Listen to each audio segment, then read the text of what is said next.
Yeah. She did leave it. Exactly. Okay, good evening, everyone. Good evening. Happy New Year. Happy New Year. And welcome back from our, what turned out to be extended break, from our Bardsey pilgrimage. So welcome back on this night. Tonight we're going to talk, I'm trying to be slightly faithful to my little brochure. Tonight we're going to talk a bit about creation. And in my mind's eye, creation, and particularly through the Celtic lens, creation is about finding our place. And perhaps maybe finding a bit about who we are in the context of creation. So you'll hear three themes tonight. We'll talk just a bit about creation, finding our place in it, and the invitation to mystery in relationship with creation. That's what we'll talk about on this night. For those of you who are here on whatever night that was, way back when, this is my little hummingbird friend. Not a hummingbird, right? We got that, right? Correct. This is my little hummingbird friend. Right. Who we know is a woodpecker. Yes. We do. Right? And if you remember, the context in which that story I was telling you was that each day as I was having coffee and reflection time with my spiritual director, Esther, during that time, this little fella would come to visit. He came every day. And I would just see him, and obviously much bigger than a hummingbird, I would see him fly and hover, and in the context of everything we were talking, of course, my eyes would go toward him. By the third day, I was wanting to get my camera to take a picture, and if you remember, Esther said to me, there are some things, perhaps, that we don't need to picture, lest we want to possess it. So there he is. Or her. I don't know if it was a female. He wasn't one. But I thought that he or she would be a good image for tonight, because I am going to invite you in the context of creation into mystery to consider indeed that there are things that we are just supposed to wonder about.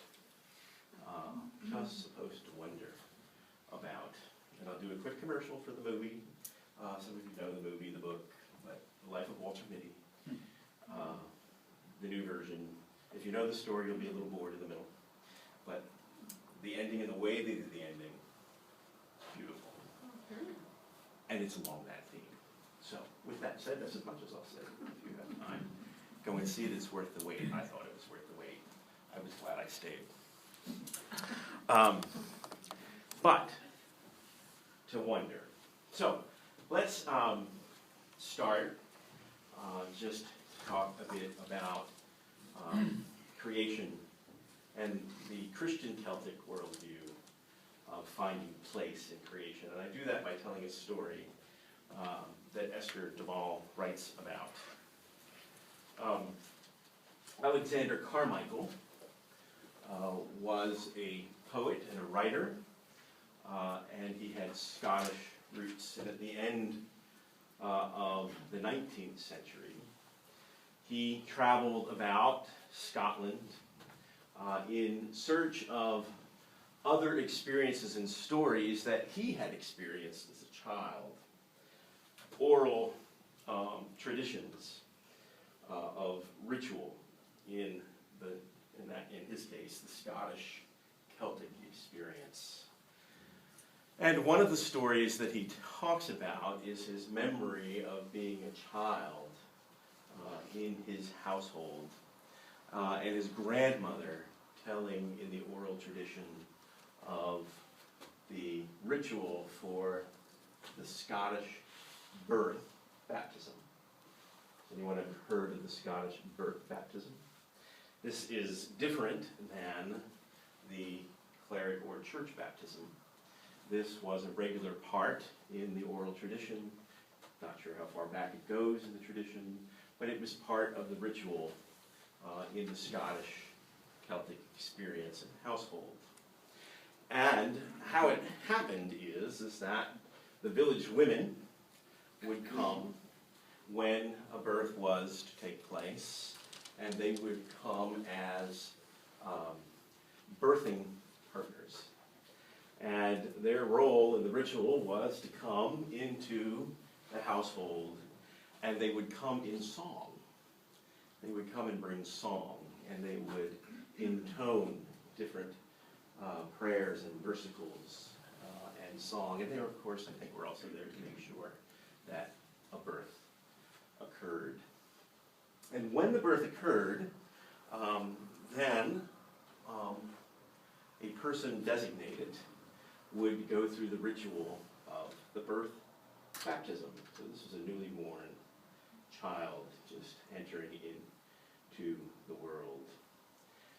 And the way that he tells the story is that this ritual would happen all with song. These women singing, intoning, canting. Don't know what it sounded like because that's not recorded or described.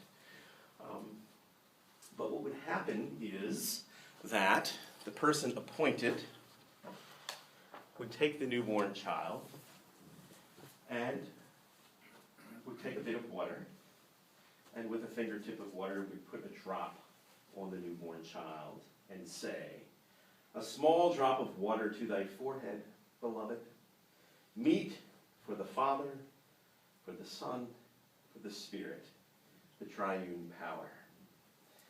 And then the person appointed would take another fingertip of water and drop a second droplet of water on this newborn child and say, "A small drop of water to encompass my beloved, meet for Father, for Son, and for Spirit, the triune power."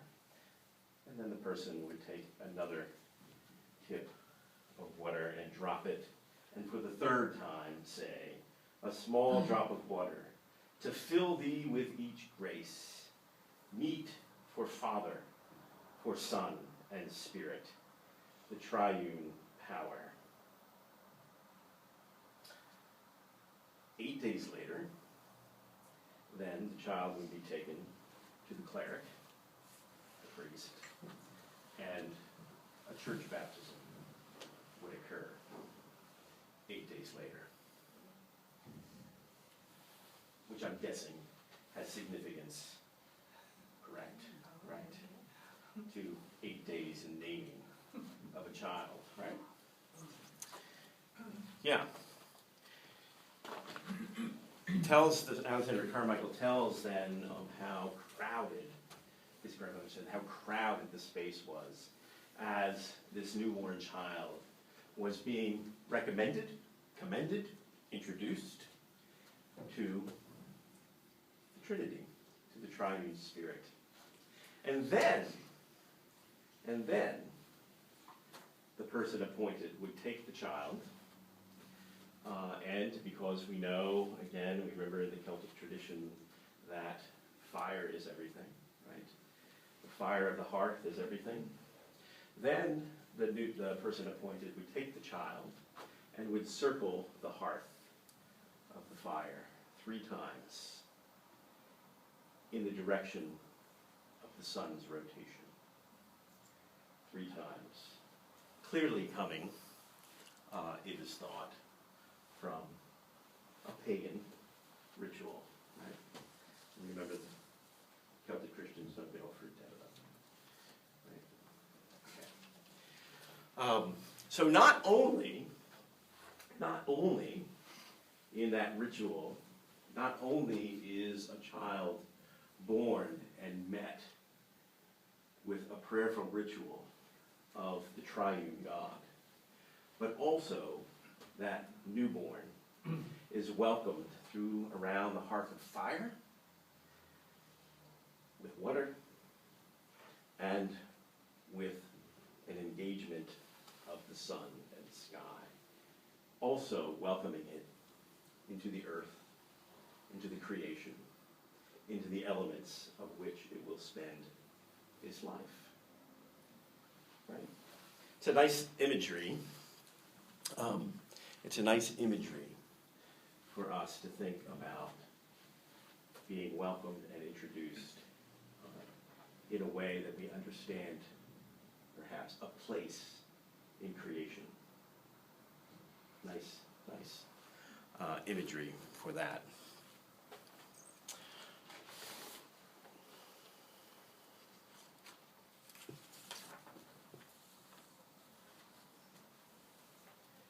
One of the images that Alexander Carmichael talks about and Esther picks up with are the elements of creation. Remember that the fire, the hearth of the fire. Without the fire, there's no warmth. Without the fire, there is no light. It is the source of life and light. And it's also an image. It's also an image for the interior world, for rekindling the flame, from being connected to the source of life and light. Our good friend Columbanus,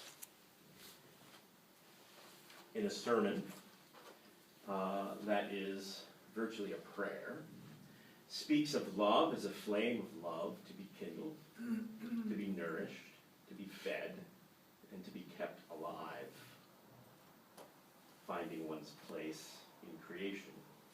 When he said that he may deign so to inspire us with his love, that he may deign so to arouse us from the sleep of idleness, so to kindle with that fire of divine love, that the flame of his love would mount above the stars, and the divine fire would ever burn within me. Would that I had the tinder to foster, feed, and keep alight that fire unceasingly, and nourish that flame which knows no quenching and knows all increase. From our friend, Saint Columbanus.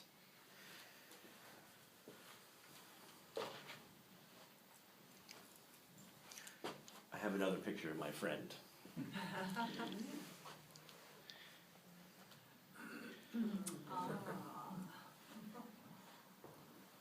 Right?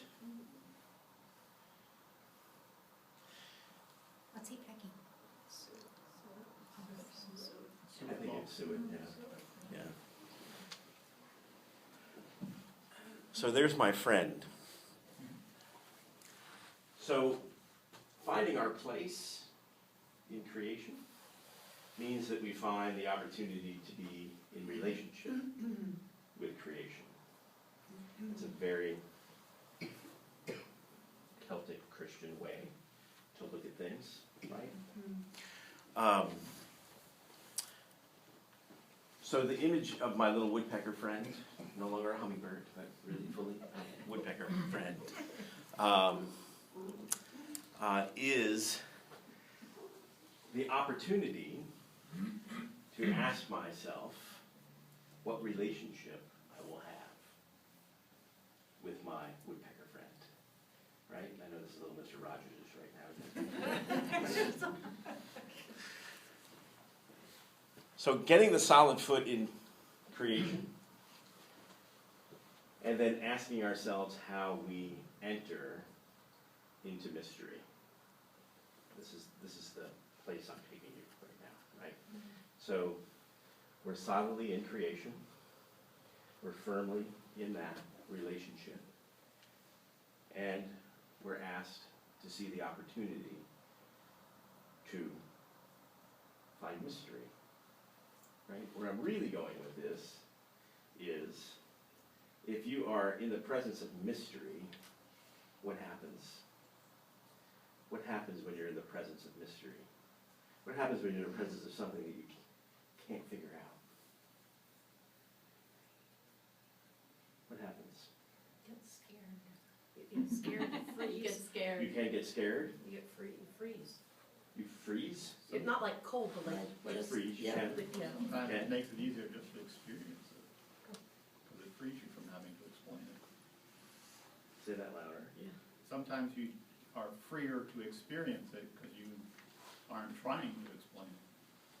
Right? He said what I was gonna say better, but your mind can stop and you kind of just sit there and stare at it.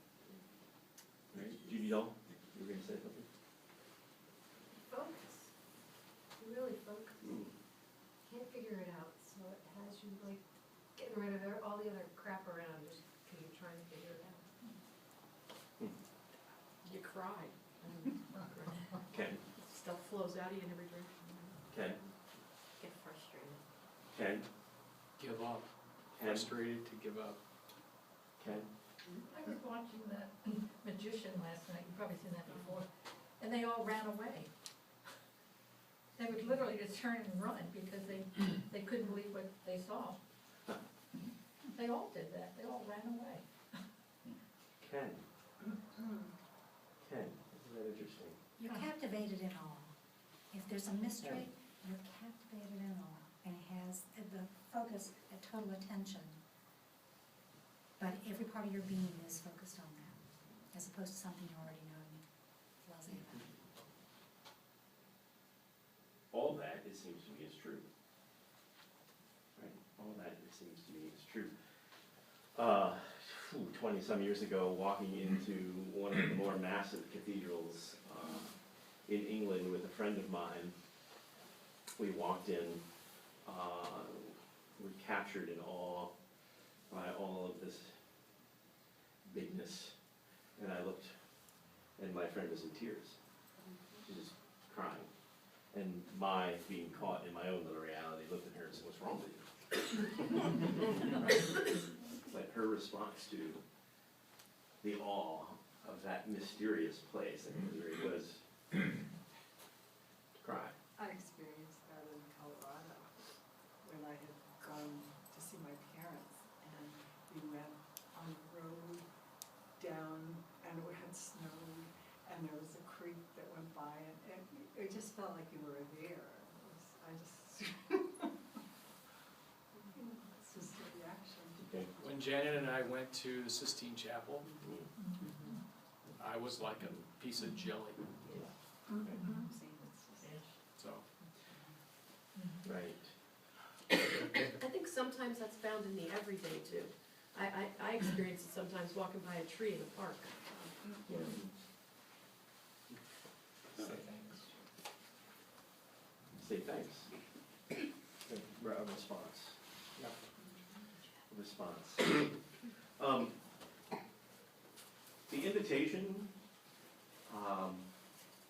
in our relationship with creation is to find that space where we find mystery. The place where we find mystery, and the punchline, of course, that's in my head, is when we approach mystery, we get to use our imagination. Right? We get to use our imagination.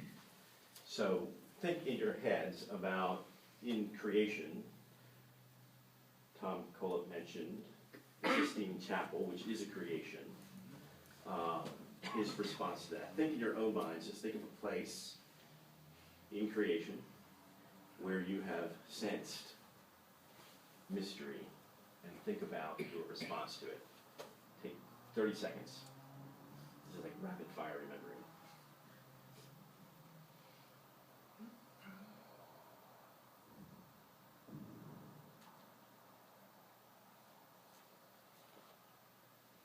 Everybody got one? That wasn't 30 seconds. Everybody got one? Can hardly say, my first grandchild, see. First grandchild. Right. And your response is on your face. You can't see it, I can. Right. Who else? Joe? A whale surfacing at the beach, and everyone on the beach stood up and ran to the ocean. Was that like? Ran toward it. Yeah, it wasn't, it was like your crying story, where you didn't do what humans normally do, they just quit and ran. Toward it. Interesting. Who else has one they want to share?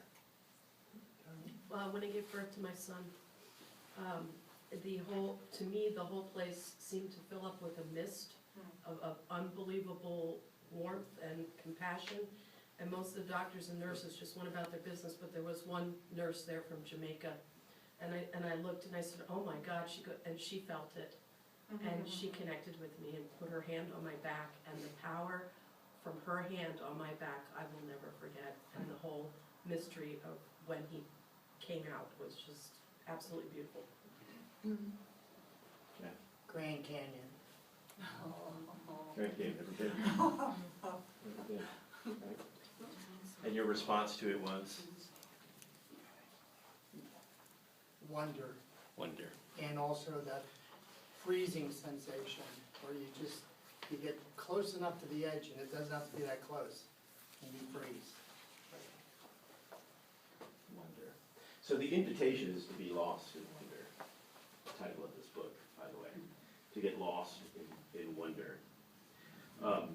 To approach out of creation, to approach the mystery that is life and love and creation, knowing that we'll never figure it out, right? I mean, we all know that, right? That we're not ever going to figure it out.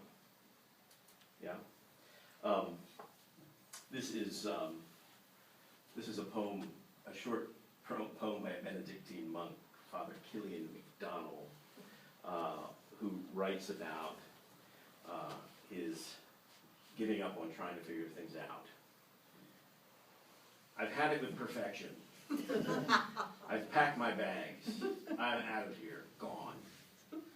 Perfection straineth out of the quality of mercy, withers rapture at its birth.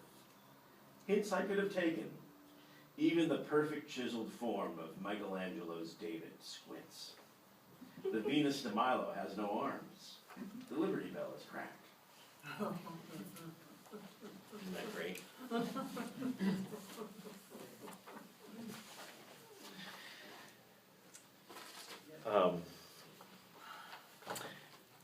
So, I'm back to my little friend there. So, I needed to take a picture of mine. So you could do this class. It took me forever to find it. It's to hold on to the moment, that instant, that minute. I mean, it's so Exactly. small a time. Exactly right. I thought it was clearly something going on, that thing kept showing up at the same time. Now, it may have been because it was feeding time. Could have been. But it was beautiful. It was beautiful. And here's the thing about picture. You can't tell how beautiful that bird was by these very bad pictures. That's what I felt about the Grand Canyon. It was like, how can I ever tell anybody about this? It's just, I was down in the bottom and just. Yeah. But the photo reminds you of it. Oh. We can't appreciate it. Exactly. It reminds you of it. Exactly. Take it back there. It reminds me of it, but it leaves me short. Especially since it took me forever to find it because it was buried on, yeah. So one of the Stonehenge. How many have been to Stonehenge, right? And how many chapters have been written trying to figure out Stonehenge, right? What's the point of Stonehenge? The mystery. I think it is, right? There's a similar place in Ireland, forget the name of it, there's a similar place in Ireland, and the most senior of the tour guides, who's asked the question regularly, so what was this all about? And his response is, I choose to think mystery. I choose to think mystery, right? If we choose to think mystery, then we have the shot at imagination. And the shot at imagination takes us to a place that I believe helps us figure out our place, right? So how many of us sit at the sea and look across and wonder what's happening over there? Wonder what's happening on there? I wonder exactly what's going on under there, right?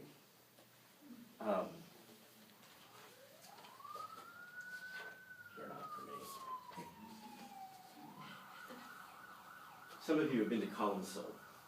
The best for sure has been to Collinsville. You know where Collinsville is a retreat center in Bangor, Pennsylvania. And it is fashioned out of the inspiration of the owner's experience on Iona in Scotland. But he's very careful to call it a megalith park. It's megalith because of the large rock formations, right? So how many of you been there? Yeah. So how many of you have stood on a rock or laid on a rock and let it hold you? And how many of you, as you lay there, wondered, how many others have laid upon this rock? What conversations has this rock heard? How many confessions has this rock heard? How many songs has this rock witnessed being sung? Right? So that's the place of imagination. On the night that we talk about redemption, let me tie this back to our Lord and Savior Jesus Christ. When we tie it back to redemption, creation and redemption, you need to have imagination to experience grace. You can't think your way into grace.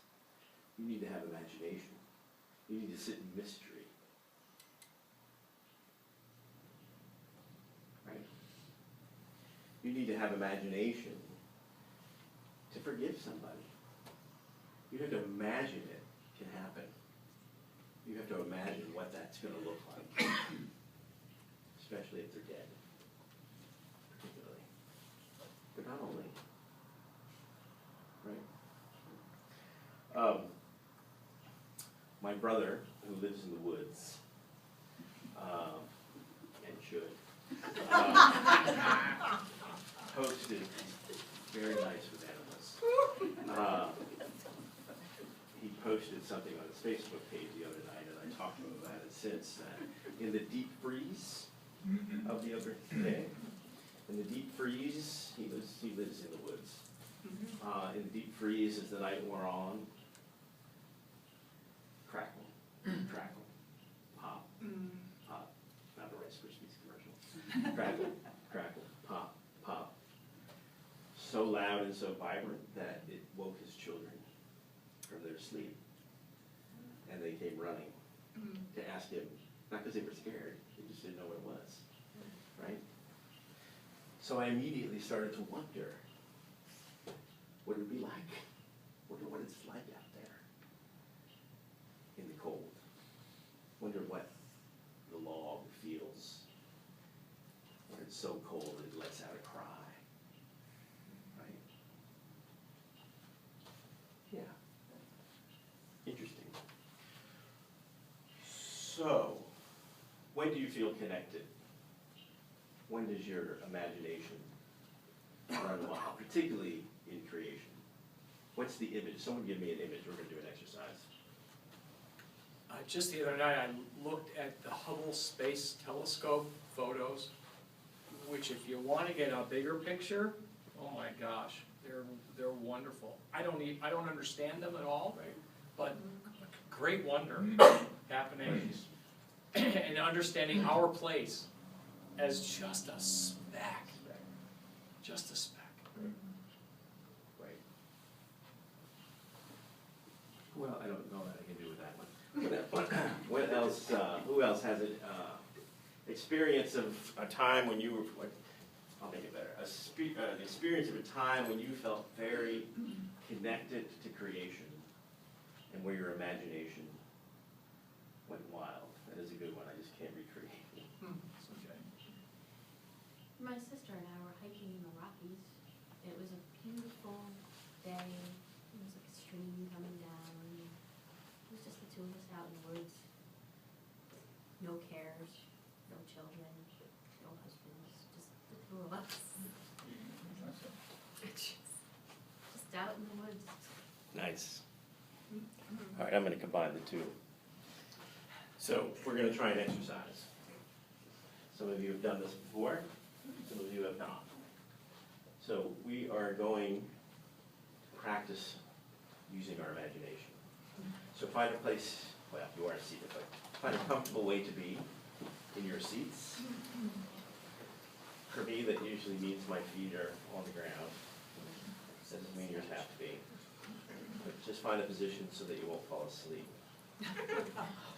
Right? I keep my hands on my knees because I'm Italian.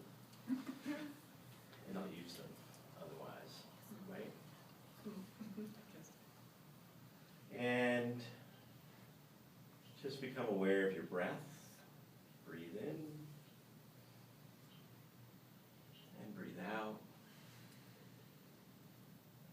And breathe in. And breathe out. And breathe in.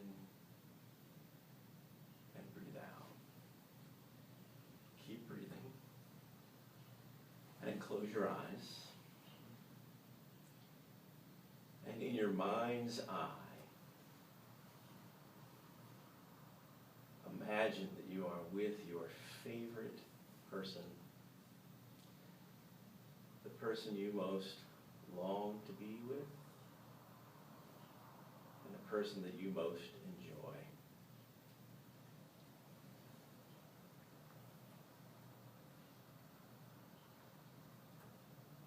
Now imagine that you are with this person and you are journeying on a summer's day journey into the woods.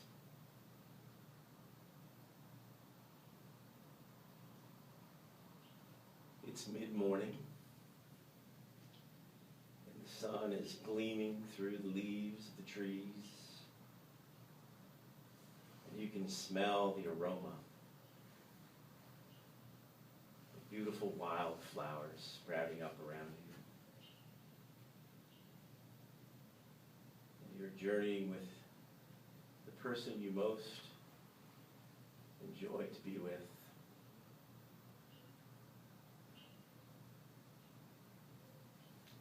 Now imagine in your mind's eye as you make your way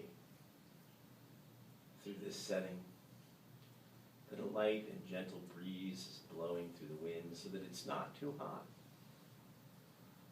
And the breeze feels good blowing across your face. And the path that you're walking on is soft and gentle for your feet.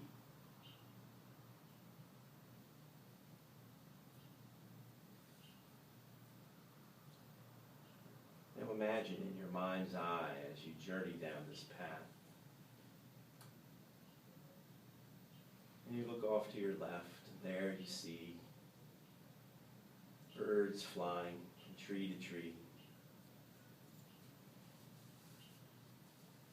making nest, and dancing in the wind.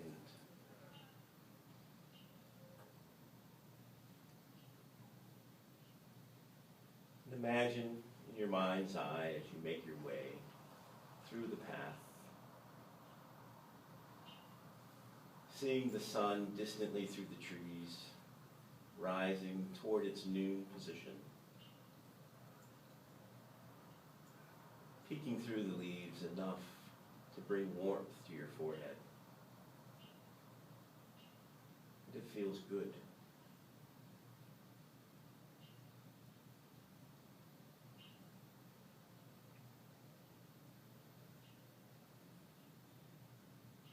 Now imagine in your mind's eye as you make your way toward the summit and toward the end of the path, where you can see brighter light leading toward an opening.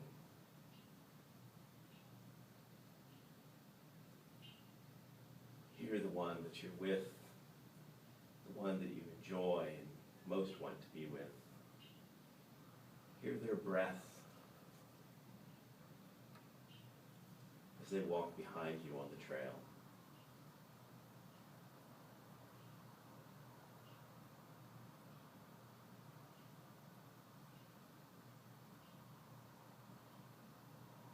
imagine in your mind's eye as you make your way near to the end of the path.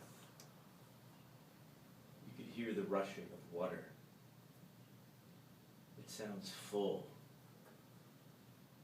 and the volume is loud.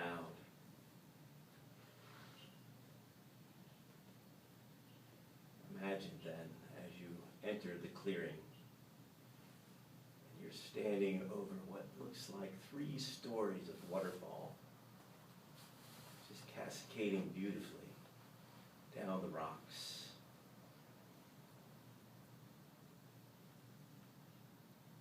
You can feel the mist of the water blowing up toward your face.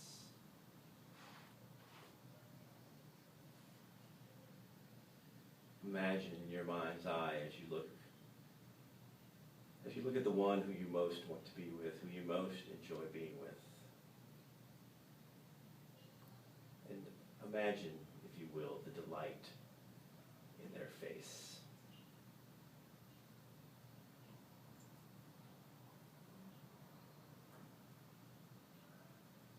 And now imagine how you feel at this moment.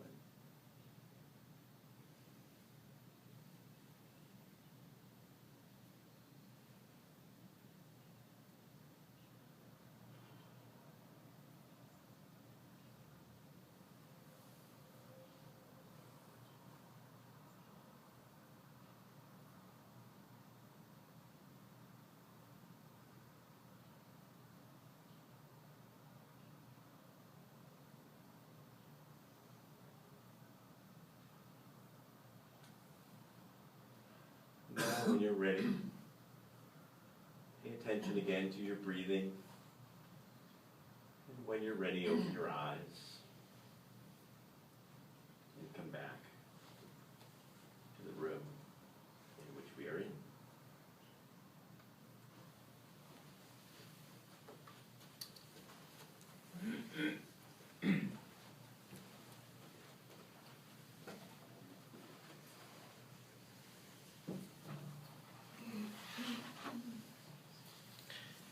Everybody back?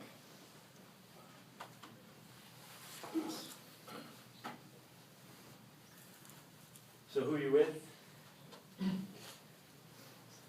You don't have to answer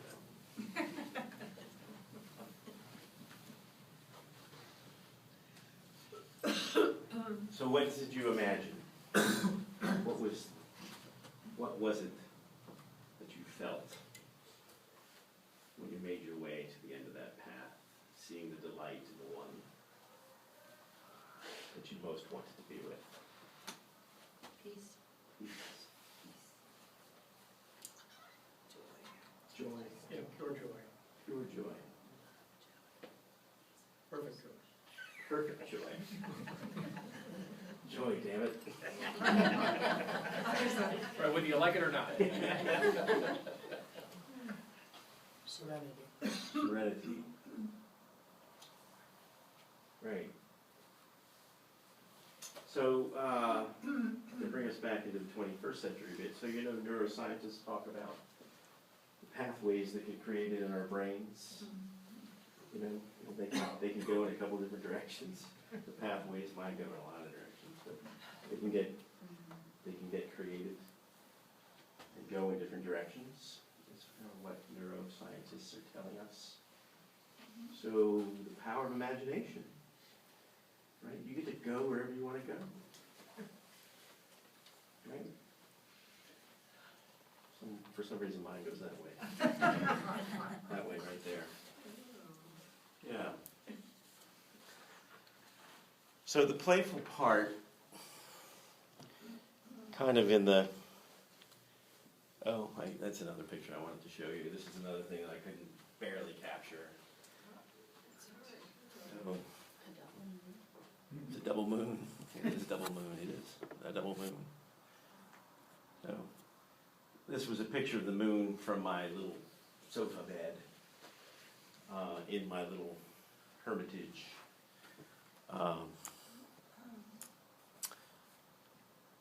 And it was captivating in the moment. It didn't look like that. This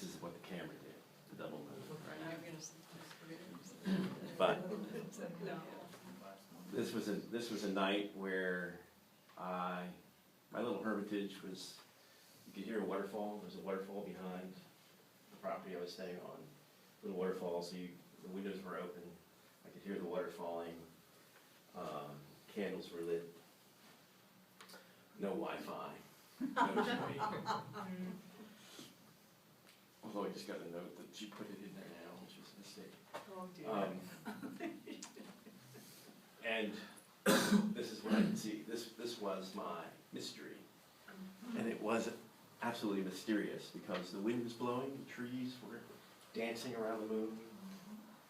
I could hear the water falling in the background, and the moon was bright. And the cloud, it was one of those nights where the clouds were moving kind of quickly, so it was playing hide and seek with me. The moon was playing hide and seek, and that's the game that we played, hide and seek. If I talk about this, you all think like I'm smoking stuff, I know. It's the game we played. It's the game we played. Which I think is a piece of the Celtic heart, is playing with creation. This is 12th century carvings at the church in Kilpeck. And these are called corbels, not to be confused with gargoyles, but they're called corbels. And you will see this type of architecture in various places. It shows up in churches.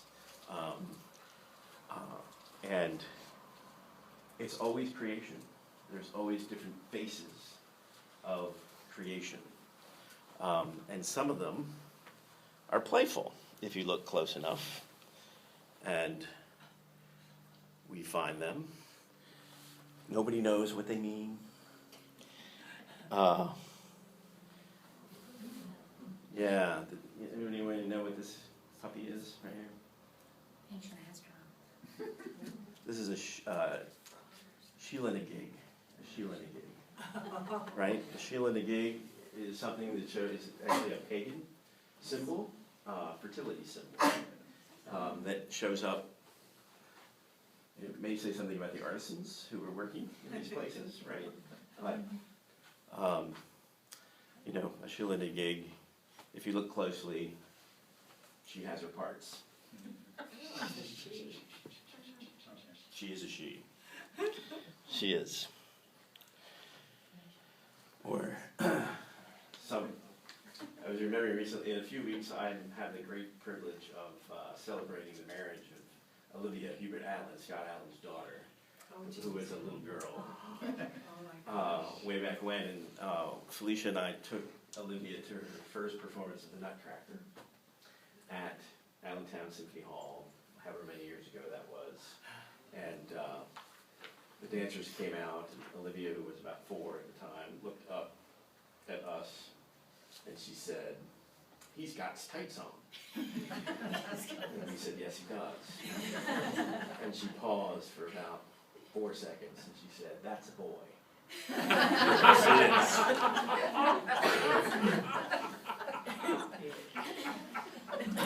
is. Anyway, it's. Are you gonna tell that story? Yeah, no, I promised her I would. But these are fun. These are fun, and I think they're supposed to be fun. I think they're supposed to be mysterious. I think they're creative. I think they're fun. I love the ones that have little mustaches on them. You wonder if they were self-portraits. And there's the Green Man, right? Are you all familiar with the Green Man? Right. So the Green Man shows up in sculpture and drawings. The Green Man has vegetation. He has vegetation. The Green Man. All right. So, finding our place in creation and opening our spirits through being present to mystery. And this is how I will send you into your small groups tonight. Here's the context. This is on the North Shore of Wales. This is where in a little town called Ludno. The spelling does not equate with what I just said at all. This little place called Ludno, up on the North Shore. On the night that I arrived there, this wasn't the night I arrived there, the night I arrived there it was cloudy, it was late because I had gotten lost. Remember the story I told you about getting lost, right? I got lost, so I got there late, made it to the pub just in time to get some soup and a beer, and then I walked over to the shore, to the coast line. And the night I was there, it was windy, it was cold, it was stormy, and the sea was raging. It was literally raging. It was awesome. The next day, when I took this picture, it was later in the day, and I was sitting on the promenade. They had a little promenade there. And I was sitting on the promenade, and this is what I was looking at.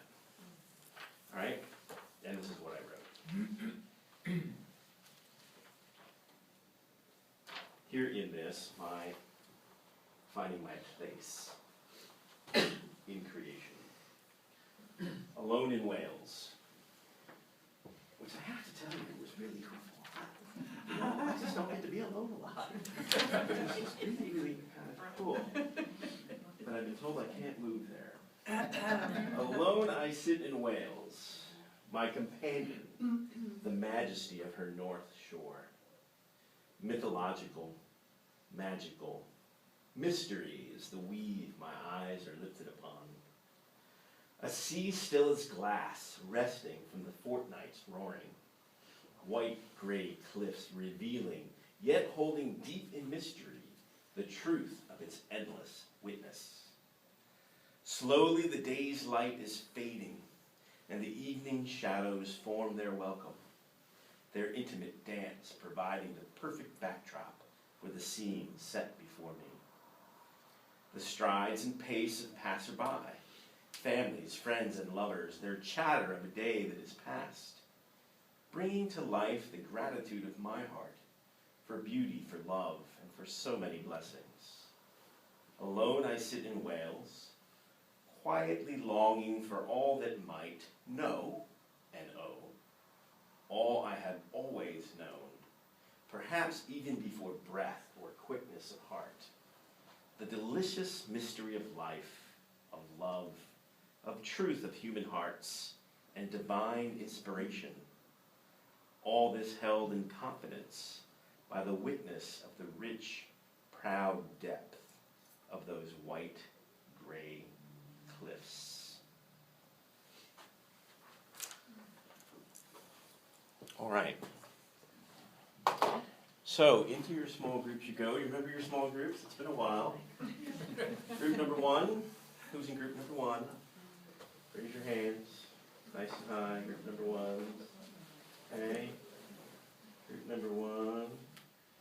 Group number one. Janet, would you take these? And would you make sure that that group is over in the cathedral by 8:30? And group number one meets here.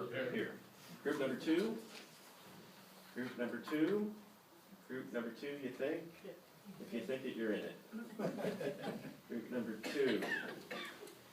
Okay.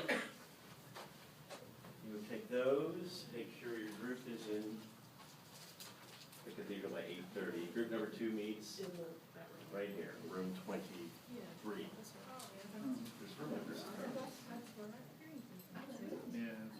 Group number three. Group number three. Group number three. Group number three, Carol. So you take, thank you. And make sure we're in the cathedral by 8:30. Group number four. Group number four. McGee. Yes, McGee. And group number four meets in the Goodwin room. In the Goodwin room. Oh, let me give you one more thing.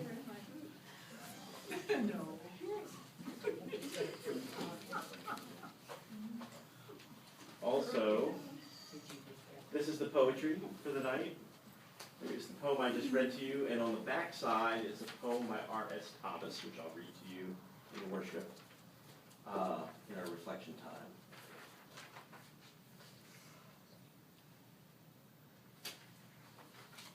Group.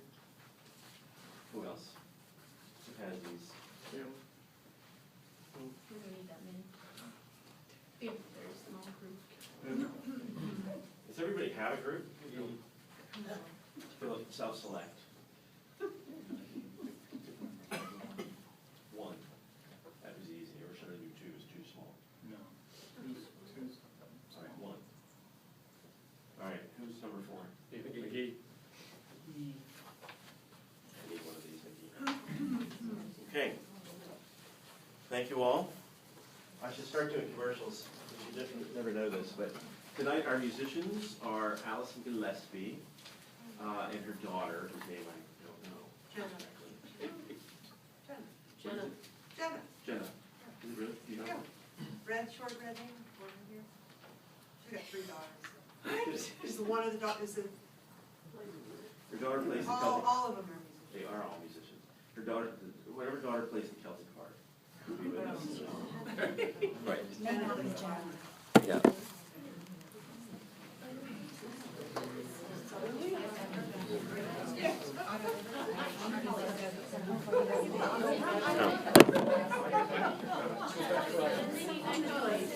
Under the eaves of St. Bridget's Cathedral until there is one of those, looks just like himself. Sheila Negate. Yeah. Or Cornwall. Huh? A Sheila Negate or a Yeah. Cornwall? Who? No, it's actually, no, it's a, Very Cornwall. yeah, just like Walton. No kidding. It's a carving, yeah. No kidding. Yeah, Is it married? oh, well, it's in his time, yeah. Yeah. So he was, yes, and in the same style, you wouldn't know, it looks like all the other ancient ones.